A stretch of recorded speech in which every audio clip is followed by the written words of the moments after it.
Hello there. Um, so I want to talk about something that was mentioned in the comments of a previous video. I want to talk about scales of being. Scales of being.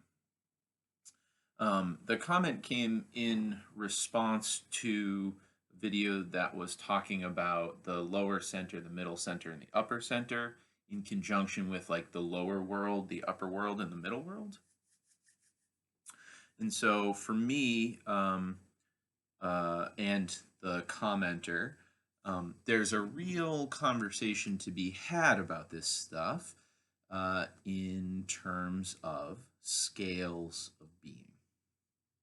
Scales of being are an interesting way to think about all problems, I personally think. Understanding the scale of the problem that we're discussing about or the concept that we're discussing about is extremely important. So the same solution that would be correct within one scale of operation is not always going to perfectly translate to a larger scale um, around solutions thinking, right, and systems thinking. So if we want to imagine the universe as concentric circles, right? So we can imagine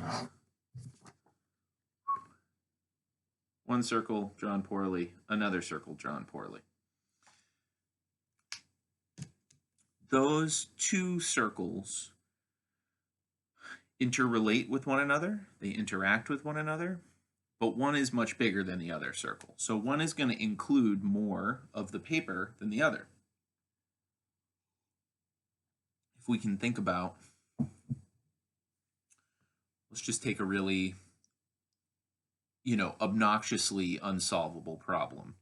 And we'll use these two circles to just describe and look at the problem, right? Let's take hunger or poverty or systemic inequality or any of these problems, right? We can take the really small circle and we can say, okay, well, the best way to solve this problem at this scale is X.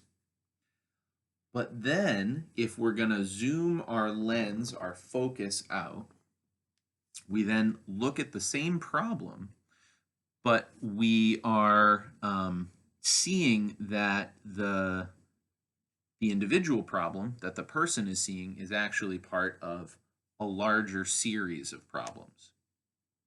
And then usually what we find is that if we zoom out even further, which is almost always required to properly solve a problem, right, is to continue to step further and further back until we've attained kind of like a complete view of all the inputs from all the angles, so to speak, right?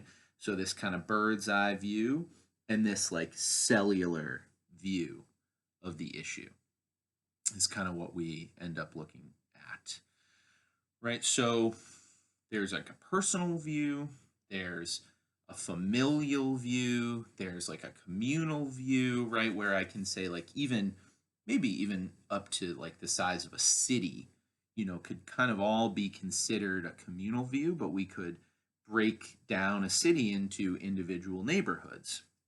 And we could see issues as kind of, oh, I have to solve each of these issues locally, but actually I see that if I'm solving these problems locally, I'm not necessarily addressing some of the systemic issues.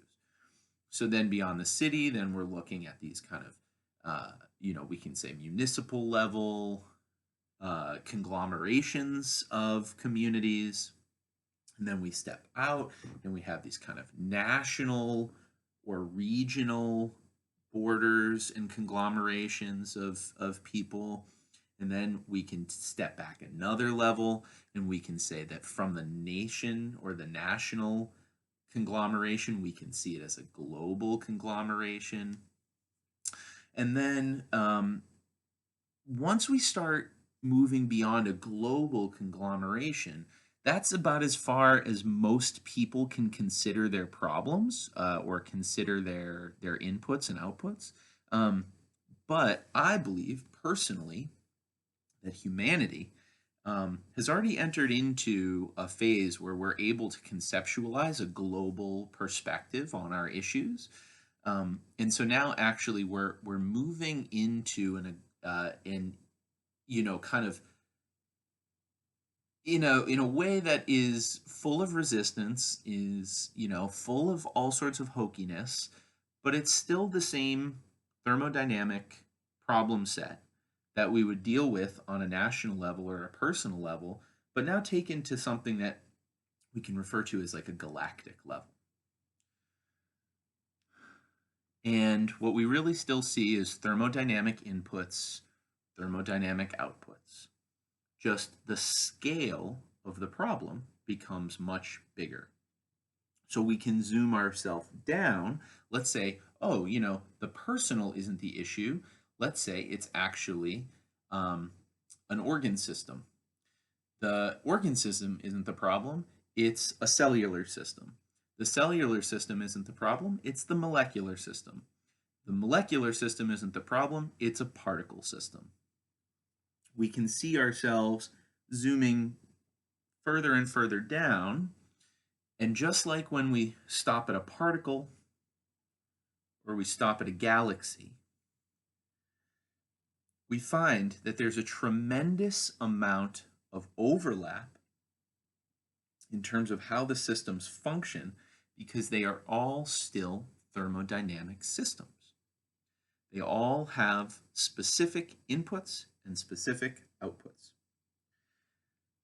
The cool thing about that is just like overworld, just like underworld, just like middle world, we have particle, we have galaxy, and we have our normal functioning human scale of awareness. The particle plays a role, the galactic plays a role, but we are here in the middle, unifying and bridging the two levels and scales of being. This is where the fun part comes in, which is around a phrase that my teacher likes to use that I love. That whenever we're considering scales of being, this is just a cool phrase, which is everything is self-similar and scale invariant, which is to say there is no difference between a particle and a galaxy. There is no difference between a particle and a galaxy. If I zoom too far out, everything's a particle. If I zoom too close in, everything's a galaxy. And this is where we start stepping into some of the woo-woo sort of stuff of what is, in essence, able to be kind of summed up as a couple of different theories around theoretical physics. Nobody knows exactly whether they can solve all of the equations using any one of these theories, but a really cool theory for expressing this self-similarity and scale invariant nature of reality is something called a holographic model of reality, which is to say that everything is roughly the same, or at least is a projection of this one thing at all of its levels. So if you have a molecule, you have a universe, because that molecule is a universe unto itself. If you have a universe, you must have molecules, because, as we all know, a universe is made up of elements, of matter. So the issue at hand is largely matter.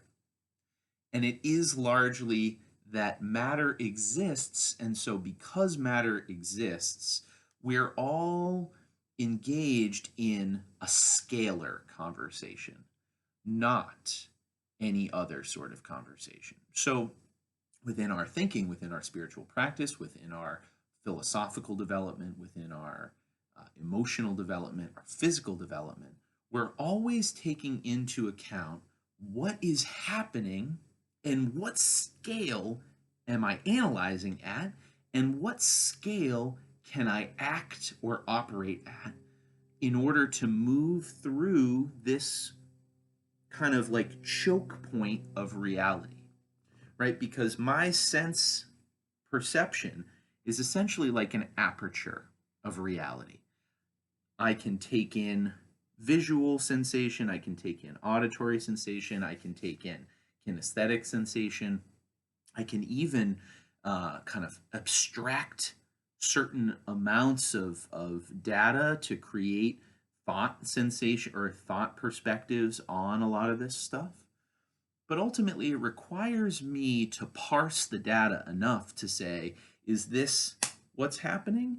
Or am I just aware that this is actually something that started out there? And how aware of inputs and outputs can I be relative to the thermodynamic system that I'm operating at and the level of interrelatedness that that thermodynamic system is engaged in? And because of quantum entanglement, because of the interbeing of all things, all levels, all scales, all particles, all universes are one. They're tied together in this one interaction. That, again, imperfect explanation, but a nice way to kind of consider it as we play around in our own conception of reality, but also as we plan and consider our own actions around shaping reality, around working with reality, and engaging in relationship with all of it. So yeah, thanks. That is a video on scale and being.